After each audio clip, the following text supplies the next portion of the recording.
This is an interesting picture. It's something that was done in the 1860s into the early 1870s. When I say something, this style was done in order to go ahead and be able to provide more than just a given picture. If you take a look on your left, you will see that you will see General Winfield Scott. General Winfield Scott was a Virginian. He was chief of our army during the Mexican War in the 1840s. At the start of the Civil War, General Winfield Scott was 79 years old. He was the most senior general in age and in rank. Lincoln appointed him to be General of the Army of the Potomac. He basically is the one who got the first defenses set up for Washington, D.C., and that he would later hand it off to another individual. You looking head on, you will see General George Washington, President George Washington. Everybody knows who he is.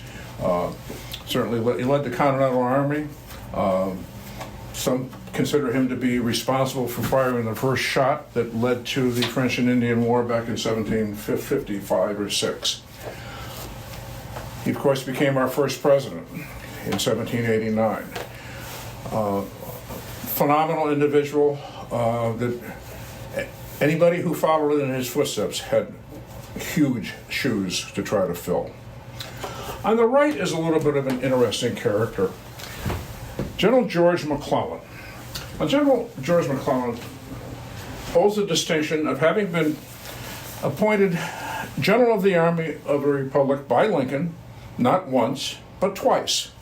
He also holds the distinction of having been fired, not once, but twice by Lincoln. His men loved him. However, General McClellan would not really believe the reports of the scouts. If the scouts said that there were 2,000 Confederates out there, he would assume it was probably 5,000 to 7,000. He hesitated too much, and this is what ended up leading to his downfall. He later became a very bitter opponent to Lincoln, and in fact did run for president himself. Did not get elected, fortunately. But it's an interesting combination of people. The first president, first general of the Army of the Potomac, and then you had a failure who failed twice as general of the Army of the Potomac.